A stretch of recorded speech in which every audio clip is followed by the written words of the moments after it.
Thank you for doing this brief interview with us. Appreciate Absolutely. it. So tell us a little bit about you and about your company and your position in the company. Yeah, so Dr. Evans and I have been friends since we were 2 years old. So it's kind of a unique thing. Our lives ended up crossing again. And my background was actually accounting and then business consulting. And so he was looking for some help on doing his new practice. And that's turned into 20 practices now. So I'm CEO of the company. We have a total of 400 employees. Built our first practice was pretty much pediatric. You know, we're here in Texas and a lot of Medicaid needs. And so I kind of looked at the space. The big thing that I noticed just kind of walking in as a typical dental practice was white walls with a coffee table. And even the pediatric was kind of set up that way. And you'd have a couple that put some primary colors on the wall and kind of call that the kids. So you know, I have 5 kids. Dr. Evan has 7. We've been to Chuck E. Cheese a lot, Disneyland, grew up in Vegas for part of my life. So we built our first practice where you walked in, there was a movie theater, a play gym. The kids were called back as prince or princess. Each operatory was a different page in a storybook. So as soon as you walked in, you were part of a story. We developed out 3 different stories that we ended up building at different practices. Kids would get gold coins along the way. Then at the end, they would get crowned for your bravery in dentistry. We now crown you king of smile magic. And then, you know, everybody clapped. They'd get a sticker, amazing kid of smile magic. Mom would get a sticker because, of course, she was freaking out. Amazing mom of smile magic. They get a balloon. They get cookies. And then we'd say, now, do you have any money? And of course, they had the gold coins. So Mhm. they would get to spin it. And it was all about how do we create experience, right? Yeah, very good. Frankly, there's nothing fun in dentistry. So there's nothing in dentistry I could figure out how to market. There is on the cosmetic or ortho side, but not on general side and pediatric. So anyway, that was our first one. You know, we saw 1,000 patients the first month at that practice. So it just took off. And then we ended up stamping out 2 more that year. And then it's just grown. We built 7 of those throughout Texas. And then we had an opportunity for an acquisition in a bunch of small towns. So totally different model, but for us, it kind of fit under our theme of how do we do experience and access. So for them, it was less about having all this cool fun and more of I don't have to drive an hour, right? And so we acquired those practices. They were struggling, and it's been great. I would think aligning with what you guys are talking about, recruiting to small town Texas is different than recruiting to Dallas, Texas, you know, or Houston, Texas, or anywhere else. So we've had to do a lot of work on what's the right way to think that through and how do we differentiate. Well, let's spend a little time here. Number one, you know, the Disney world of experience is the primary objective. I think you've accomplished that mightily. Have you copyrighted all that stuff or trademarked it? Yeah, sure, yeah. Okay, good. I'm sure you did. I'm just checking in, buddy. Yeah. Okay. So how many associates do you currently have working in your practices? Total's around 50. You know, somewhere in the 30s is full time, and then you've got that rotating part time. Okay. And what's the relationship that you have? Are they independent contractors? Are they employees? Are they owners? Are they non-owners? How do Yeah, you? a mix. I mean, the primary leads are employees. There's some that can be independent contractors, and then we have a few that are owners. You know, that they partner with us. Okay. When you say partner with you, you have a few that have a piece of the DSO, a piece of their own practice. What do they have going? Yeah, we actually create a sub-management company with that practice that they end up owning. So they can actually have what we call a JV DSO. And so they can stamp out practices underneath our bigger platform. that manage their locations. And they may own the practice wholly, or they may own that with other dentists. So. Wow, complicated model, but it works, I assume. And so they can have the opportunity for ownership, or they can be employees, and the ones that are part-time or other specialists probably are independent contractors. And so what's the deal with these guys? They get a percent of their production, the percent of profit. How do you currently have it set up? Yeah, so it's interesting because that's evolved.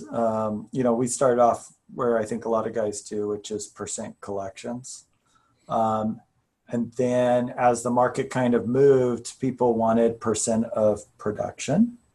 And so we had to get a lot more sophisticated on some pieces on how we would do that, still maintain the percentage that they perceived in their mind was really important.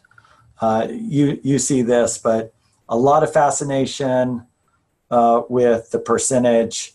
Sometimes they skip over what it's getting multiplied by. So we've had to teach them that they don't spend percentage or they spend what the net result is. But and then we've noticed that doctors, especially as we recruit out of school, also really want a good base. And then they really like the idea of some help with their loan payments. So we've now layered a production pay that has a base on it and can have a loan payment option as well. So we tried. That loan payment goes to the principal directly? Yeah, that's right. Oh, very nice. Good for you. We stole ideas from some of the best things that people have done and then said, how is it that we can layer all that into one contract? So. What's your biggest problem with associates? And don't get a headache here. Just No. We've got I would say when we acquired the practices, we've had a lot of experience around associates now. When we acquired the practices, they were all H-1B docs. And we were pretty excited about utilizing the H-1B model, especially in these rural towns. It seemed to be a good match. But as our comp plan got more intricate, but also more, more rich, frankly, we've been able to get some premium docs out of school. So for us, it kind of switched from kind of managing all the H-1B process and so forth to really just onboarding new docs and giving them the right amount of support, especially when you have practices that are 1,200 miles away from each other and everybody wants on-site mentoring and everything else. And so we ended up creating internal mastermind groups, basically, that we call professional groups, to try to satisfy some of that and then get some of our owner docs to do rotations. But, I'm actually really happy with where our docs are. The challenges we have had is your best docs are entrepreneurial. And so they don't sit very long. And you've got to have all these different models to be able to, if you want to retain them. So, the biggest challenge has been hitting all the buttons that are possible for, I'm right out of school. I want to make sure I have X amount. I'm really doing good. I want to make sure I have this much potential. How am I going to partner with you? I want to grow and be a partner and own my own practice. But now I'm kind of spoiled on having a DSO. So could we have both? And so that's, been the biggest. Oh, it looks like you figured it out pretty well. Coming together. Yeah, it's coming together. Great. So the key is flexibility, right? I think so. Okay. And kind of knowing what doc type you want, right? I mean, are you looking for, and what your model demands too? If our model was open 9 to 5, a salary base would be fine, but our model's open longer, demands more, all that. So you got to be willing to kind of give and take on that. So. Do you have an onboarding process that's pretty rigorous and developed? And what is your onboarding process, would you say? We did. First there's kind of that recruiting funnel where we have a bunch of checklists there, especially since we end up seeing a lot of pediatric patients. The the personality type to be able to get them the behavioral management training ends up being as critical as the clinical capabilities. In fact, the clinical capabilities are easier to support than the emotional capabilities. So do you use a personality profile, personality assessment? Do you go into that arena? We do a little bit, yeah. I think clinical teams using DISC at this point, but we've used Colby and some other ones in the past as well. I don't know what they've settled on, but they're doing great, so I haven't been overly concerned. They have some outsourced training that they send them to specifically around the clinical, because there is some veneer of dental school of, I'm going to spend an hour doing, this prep work that has to get ripped off and get them where they understand that they're actually going to have 20, 40 patients they need to be able to see instead of 3, for the day. So we have some offsite clinical training things that we send them to.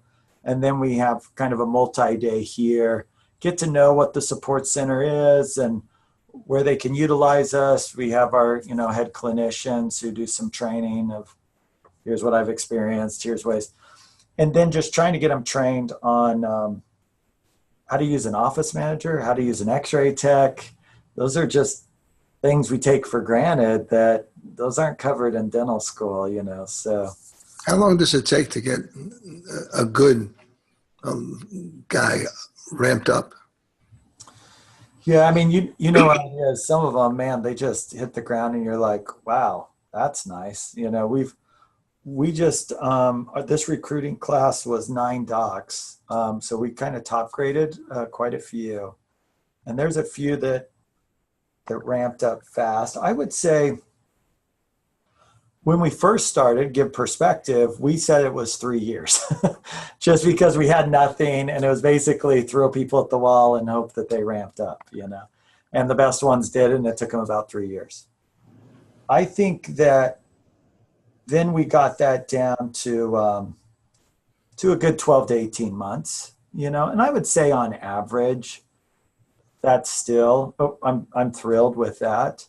But we're starting to get better where some docs are hitting it within the first 60 days. And that's beyond my expectation, but it's sure nice when that happens, And when I say that, I mean, you've got a good doc in there and for some reason he's leaving or transitioning, and the new doc is able to see the same patient flow. Maybe they need a little more support. Maybe it's taking a little longer, but from a patient care production perspective, you don't see a lot of dips and moves, versus typically you're going to see this kind of movement, so.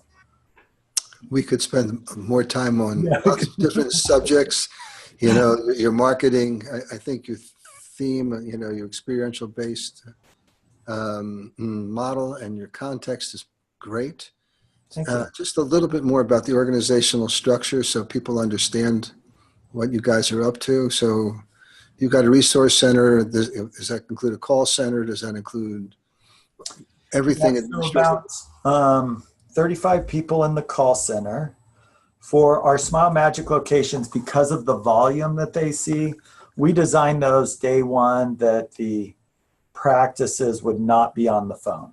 We wanted everything, patients walk in face-to-face.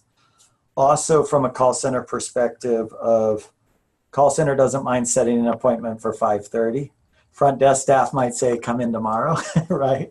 And so call center was kind of day one.